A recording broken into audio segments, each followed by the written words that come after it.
first we have Ryan, the Toastmaster. At the beginning, I really liked your mini story about Santa stealing money. You know. You. So, I think we could have been a little bit more prepared, and we didn't have to, like, wait. Okay, and then we had Counselor Yang for our education session. Also, very nice to have you back after being gone. Thank you. So I liked how you had a lot of hand gestures. You didn't look a lot at the script, even though you had your phone. You kind of went with, like, without looking at it. And you also gave us a lot of helpful tips on about etiquette. Also, all the speeches were really good, too. Okay. And then now we have Mark for table topics. I think the table topics were very interesting. You know, like robbing a bank. I liked how you did the person who spoke got to choose the person who went next. I think like nobody else has done that before. But I also think that made it stay between Ryan, Kyle. Most of the time, just the two of them. They've been going like every single time. So I feel like maybe next time we could like plan out who's going so we don't have to like choose or anything. I think that would be a lot better, and then everybody can go. Okay, and then for the evaluations, Derek with an A evaluating Derek with an E. I like how you started with all the good parts. You can like raise his ego and make him feel really good about his speech. You also had no script, which was very impressive. Even I have a script. And also you used a lot of gestures to show what he could do, like do this and everything. And then Alice, you evaluated Kyle. I liked how you spoke very in detail about what he did. So we could tell that you were listening very closely to his presentation. But I feel like with your script, you could have maybe looked a little bit more at the audience or like at Kyle. That would have made it better, but overall it was really good. And then you for the grammarian report was good for your first time, you know, you got up here. But again, I think we could have like written something. Even if it's like really short, we could be like, you know, everybody did really good, blah, blah, blah, blah, blah, blah. Talk about maybe some filler words that people did. And then Bonnie, for your timer report, it was good. It was detailed. You said everyone's time right. I mean, I didn't check, but I'm assuming it was right. Yeah, that's it. I walked through the frozen food section of Food Basics looking for a package of fish fillets to eat for dinner. I had a hankering for fish and chips. As I walked through the frozen foods aisle, I saw Tetra Pak, polyethylene bags, and milk cartons filled with cod. I kept on walking until one package caught my eye. There it was, in big yellow text and a big star that told me that this package was 30% off. There it was, wild caught whitefish. I immediately took it home. Tonight I was going to make Gordon Ramsay's world famous fish and chips after putting it in batter and then double frying it to ensure it had that even, crispy, golden coating. Finally came the moment I was waiting for. All of my effort, my blood, sweat, and tears, it came to this moment. That first bite of fish, it tasted like crap. Well, that's for a reason. In reality, that 30% off fish was not cod at all. It was actually a cheaper counterfeit fish called Euchelon. And speaking on the topic of crap, that is what I spent doing for the next 3 days because Euchelon happens to be one of nature's strongest laxatives. Hello, my name is Derek Hu, and today I'm going to be talking about counterfeit fish and fish fraud. I will be talking to you about the two problems, a cause and then possible solutions. Sake is an allergen fish and it is frequently used to substitute in for king salmon. Imagine eating what you think should be a safe piece of salmon, but then you start having hives, you have trouble breathing, and you start projectile vomiting. The second health harm that comes with fish fraud is the harms to our long-term health. Normally, fish doesn't have too much of an impact on our health. However, with fish fraud, incredibly harmful counterfeit fish can make their way into our diets. One example of this is tilefish. Tilefish is frequently used to substitute in for Atlantic cod. rod is completely safe to eat. However, tilefish has the highest mercury accumulation rate of any species in the world. Mercury, as many of you may know, is a heavy metal, and over time it can accumulate in our liver, spleen, and stomach. After years of eating fish and not realizing, this can lead to chronic health harms such as heart problems and cancer. My friends, fish fraud is a silent killer. Every single meal we eat fish, we roll that dice, and sometimes we roll a 1. Over time, fish fraud is eating away at our health, and we won't even realize its true impact until it's too late. While the situation might seem hopeless, there are solutions on the horizon. One such solution is the implementation of DNA barcoding technology. Normally, the best way to check for fish fraud is to pass it through a DNA barcoder. What this DNA barcoder does is it takes a tiny 1 gram sample of a fish and then it analyzes its DNA and sees if it matches up with the fish that it's actually supposed to be. This mechanism is incredibly good and incredibly useful for a few reasons. A single DNA barcoding test can be done in under 15 minutes and can even return positive samples if that 1 gram sample is deep fried, crushed, boiled, or frozen. My friends, fish fraud is a terrible, terrible problem that is impacting all of our lives incredibly negatively. But it doesn't have to be this way. With the implementation of DNA barcoding technology and awareness on our own behalf, we can stop this from happening. While it might seem like DNA barcoding is a device that can only be used in labs far, far away, there are ways for us, regular people, to combat fish fraud. One of the best ways that we can stop ourselves from eating fish that we don't actually want to is to buy whole, unfilleted fish whenever possible.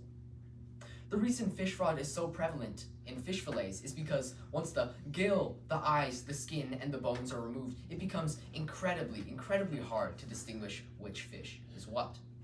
One example of this is whitefish. Whitefish, as mentioned before, is an umbrella term that is used to describe over 500 different species of fish. They are completely indistinguishable once they are in fillet form because they look identical. They are milky white.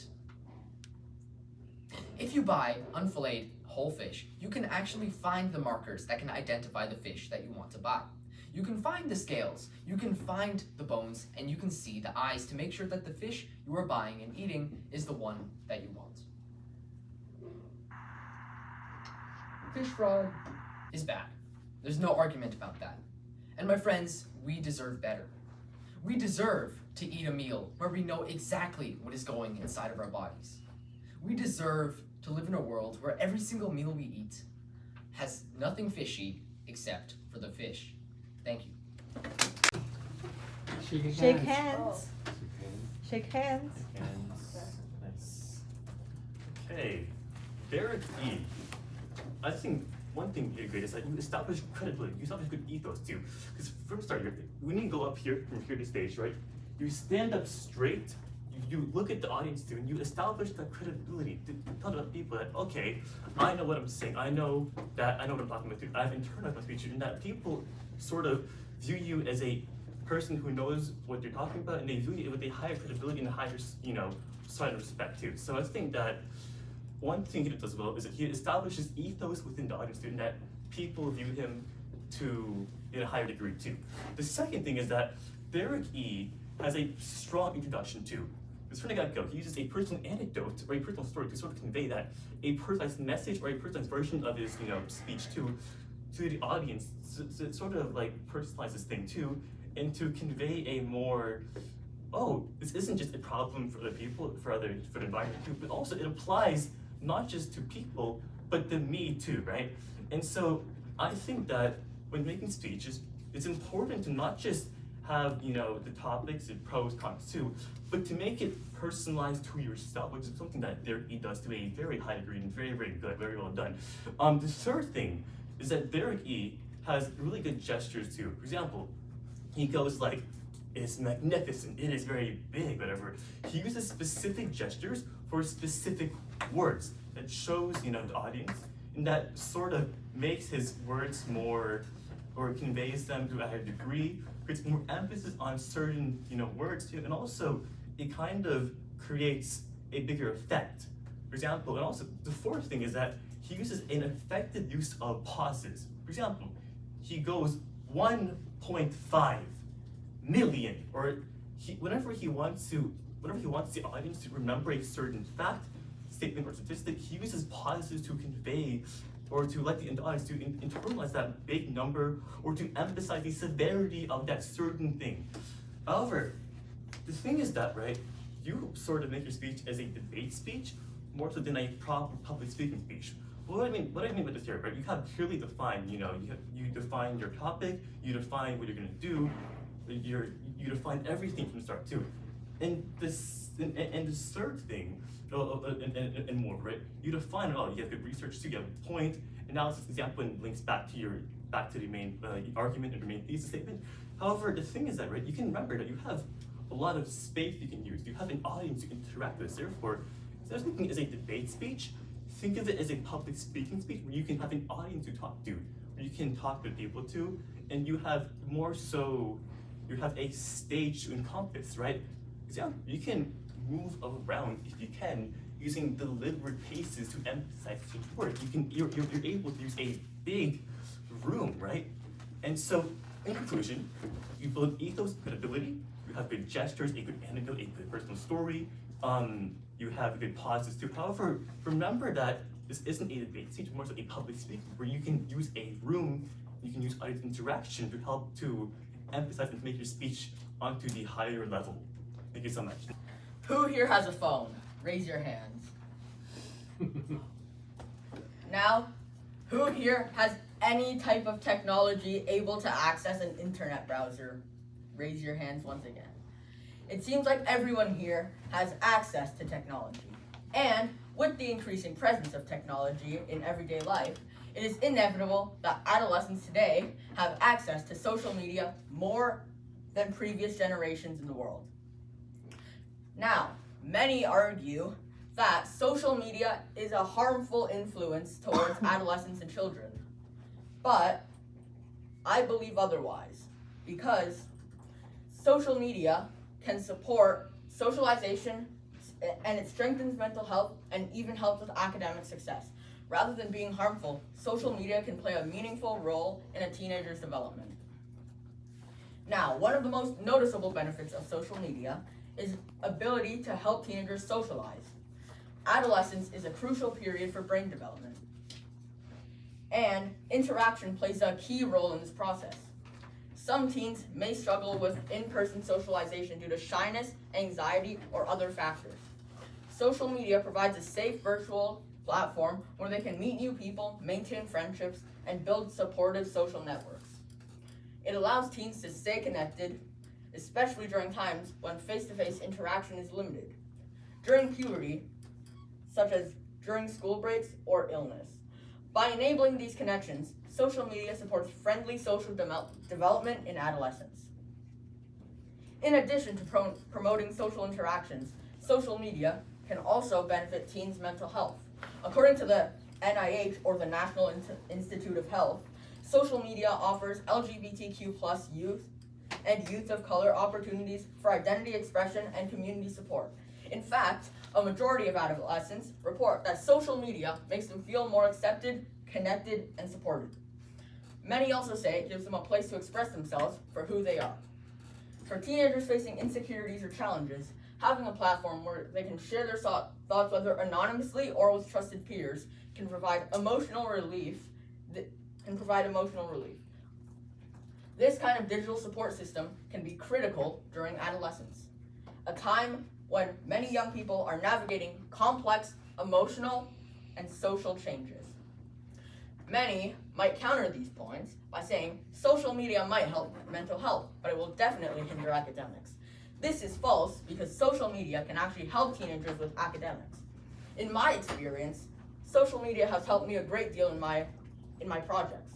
As oftentimes without social media, I have found myself in a situation, for example, a group project, unable to finish it on time. I believe this is because of the lack of communication within groups. Recently, however, with access to social media, I found myself able to work more efficiently in a group setting by creating group chats and organizing video or voice calls to help split the workload and organize who does what part for homework. This proves how social media can actually improve a student's academic performance, because when being thrown in a group setting without social media or any virtual method of communication, students often have no way to communicate with each other, and thus slows down the progress of finishing the project on time. With social media, students can actually progress faster as they have a more efficient way to split the workload with each other. Now, this allows them to finish their project or assignment earlier than other people, which allows them for more catch-up work on, say, other late assignments. Students with communication and students who communicate with peers and group members to finish a project with faster progress and finish the assignment of the project. Now, has anybody here found social media helpful in an academic situation? Now, nearly all of you have found it helpful.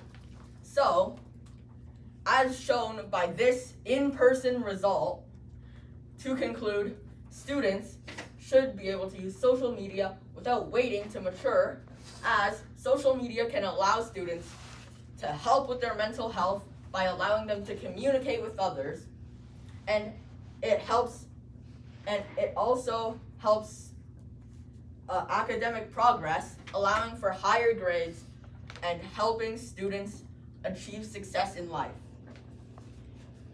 Social media can be a great help with students, and students should be, without a doubt, able to use social media and create social media accounts before they reach the age of 18.